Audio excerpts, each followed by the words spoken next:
rate. When we think about the roughly 4 decades of what the Chinese call the reform and opening up, the period that began a couple of years after the death of Mao, it's rather than think of that as a single period, as a single growth model, it's better to think of it, I think, as sort of 4 separate periods, the last of which we are trying to enter with great difficulty. The first period, of course, consisted broadly during the 1980s. These periods sort of nicely fit with decades, during which China underwent a huge set of what I would call liberalizing reforms, basically under Deng Xiaoping and the Standing Committee, which this was a very highly centralized China, and Deng Xiaoping and the Standing Committee pretty much controlled the country in a way that Xi Jinping still does not control the country. But during that period, they implemented a whole series of reforms that consisted of removing the constraints that prevented Chinese workers, and I can't call them Chinese businesses. There were technically no businesses back then, but Chinese economic entities from behaving in a productive way. And of course, when you remove all of those constraints, you immediately get a burst of growth, and that accounts for much of the growth during the 1980s. But beyond that, that's not enough. When you've unchained an individual, he will run faster, but that's only a one-off thing. What do you need to do to continue to keep growth rates very, very high? And there, China implemented a growth model which is not particularly unique. In fact, it's a growth model about which we know a great deal. Literally dozens of countries since the Second World War have implemented forms of this growth model. And this has always resulted in what we can call an investment-driven growth miracle. And they have 2 features in common that are very, very important. And I refer to this as the Gerschenkron model because it was Alexander Gerschenkron that really explained how this model is supposed to work.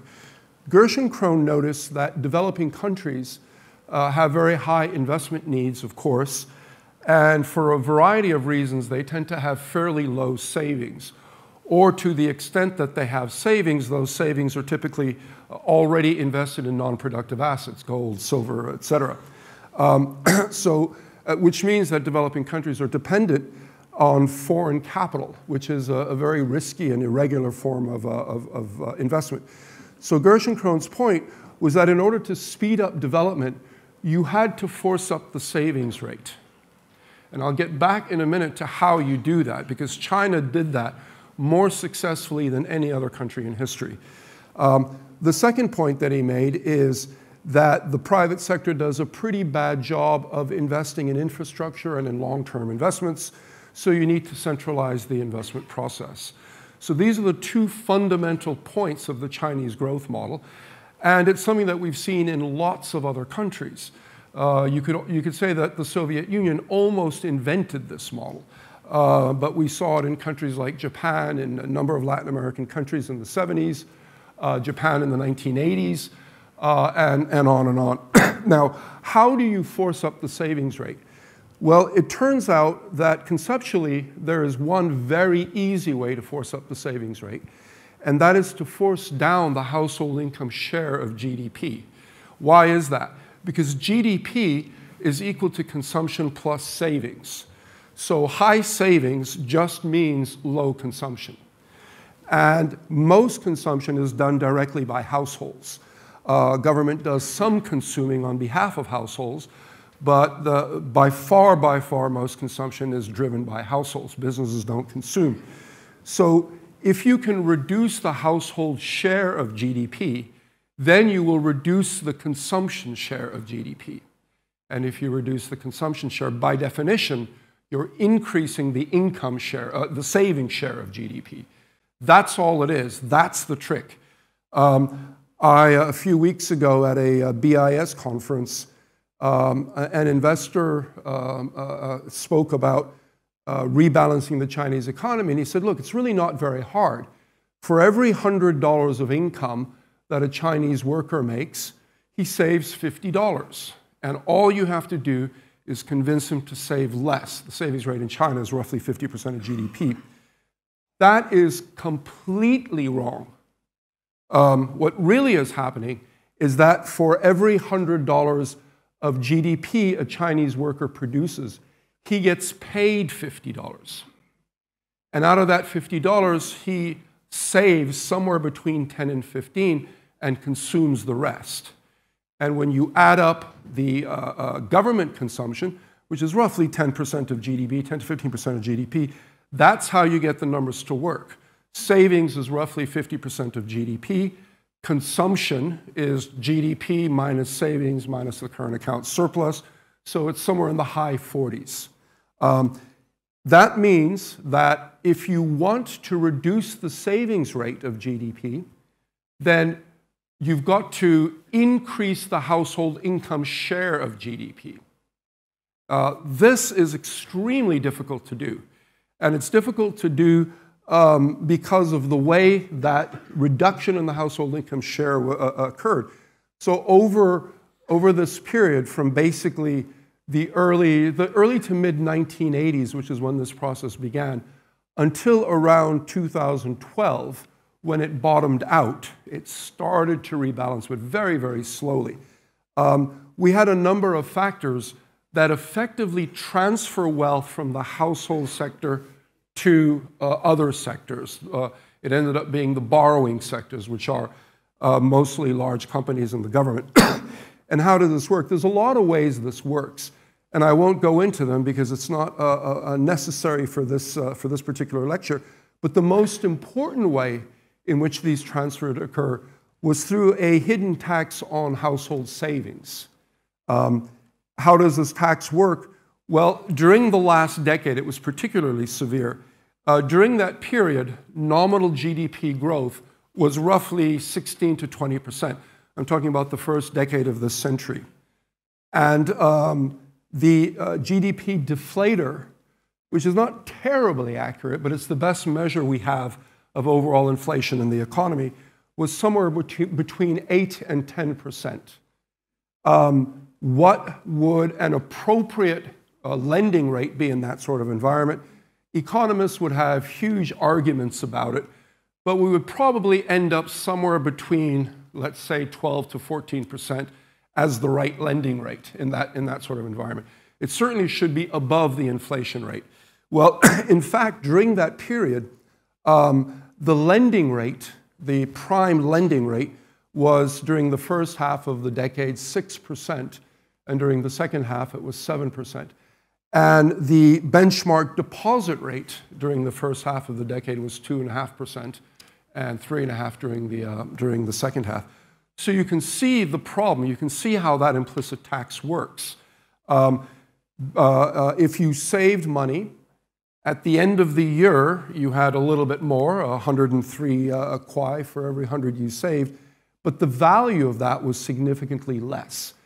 And that represented basically a transfer from net savers, who are the household sector, to net borrowers, who were large businesses and the government. Because of that transfer, when I first started writing about this maybe 12 years ago, I did a very rough back-of-the-envelope calculation, and I calculated that between 5 and 8% of GDP, it's a huge number, were transferred every year from the household sector to large businesses and borrowers, just in the form of very low interest rates. At the time, I think there was a lot of controversy about that argument, but it's become pretty much accepted, and then both the World Bank and the IMF did their own much better, much more sophisticated calculations about the amount of the transfer. And the World Bank came up with between 4 and 8, and the IMF came up with 5%. So we're all in the same ballpark. This is a pretty big transfer. And the result was that while GDP was growing at roughly 10% during this 3-decade period, 9 or 10%, the household income was also growing very quickly, but not as quickly. It was growing at around roughly 7%. So what's the result? The result is that the household share continuously contracts. But of course, if somebody's share contracts, somebody else's share must expand. And that was basically borrowers. which were large companies, many of them state-owned enterprises, and mostly local governments. So what we've seen in China until 2012 was this continuously contracting household share. But the economy was growing so rapidly that household income was nonetheless also growing very rapidly. Meanwhile, somebody else, large companies and businesses, their share of the economy was expanding. So while China was growing at 9 or 10%, they were growing faster, 13, 14, 15%, while households were growing at roughly 7%. The result is this huge imbalance in the distribution of income. The household income share of GDP is, if you exclude one or two Arab oil sheikdoms, where it's very hard to make the calculations, the household share of GDP in China is probably the lowest ever recorded. So it's not a surprise that China has the highest savings rate in the world. That would be inevitable. And as a quick aside, this argument applies to lots of countries. If you look at Germany, which used to have quote-unquote low savings before the Hartz reforms in 2003, and then became extremely high savings and ended up running enormous current account surpluses, we often hear about the thriftiness of the German people. But household savings didn't change. What changed is that the Hartz reforms lowered wage growth so that the household share of GDP in Germany contracted. And as it contracted, not surprisingly, German savings went up. Not German household savings, German savings. So it's a pretty common thing. When you see a current account surplus, instead of saying, my, those guys are thrifty, the real thing you should be saying is, households are getting a very low share of what they're producing in that country. That's why the savings rate is high. But anyway, to return to China, is this a problem? Is this model a problem? Well, it's incredibly successful at accumulating savings and directing those savings into investment. So under what conditions is this a good growth model? Well, obviously, it's a good growth model when a country is severely underinvested. And it is relatively easy to figure out where investments need to grow. After 30, 40 years of Maoism, which of course followed the Civil War, which followed the anti-Japanese war, China, not surprisingly, was very seriously underinvested for its level of development. So this model was exactly what the doctor ordered for China. You accumulated vast amounts of savings and poured them into investment. And as you did so, Chinese grew very well, very healthily. Excuse me, I have asthma, and every once in a while I need to... People always wonder why I live in Beijing. By the way, the air this year has been pretty good. They really did change it. But anyway, so to go back to China, as long as you are significantly underinvested, this is a great growth model. The problem is, once you've sort of maxed out on your investment needs. Now, many people will argue that China is far away from maxing out because investment per capita in China is, I don't know what the latest numbers are, 1/5, 1/8 of what they are in the US. Now, this is another implicit model that is wrong when you think about it explicitly, and that is the idea that the right amount of investment for every country is equal to that of what I call the capital frontier. You take the most advanced economy, the US, you look at investment per capita, and you say that's the goal we should all strive for. I don't think that's right. I think every country has its own optimal level of investment based on the institutions that determine how productively workers can use resources. Legal institutions, financial institutions, bankruptcy law, maybe cultural institutions, all these other things. A country is poor not because it doesn't have enough bridges. It doesn't have enough bridges because it's poor. And by that I mean it doesn't have the right institutions that allow it to be productive and a rich country. So in a case like that, the optimal amount of capital for China is much lower than it is for the US. We don't really know where it is, but it is much lower. And in theory, once China reaches that level, then what it should do is a new set of institutional reforms. Reforms to the financial system, the legal system, and everything else that then allows workers and businesses to be much more productive with the resources they have. By the way, every single country that I can find, and I'm a history junkie, I read everything, but every single country that I can find that followed this growth model ran into the same problem. At some point, it seems to have maxed out in the amount of investment it could absorb.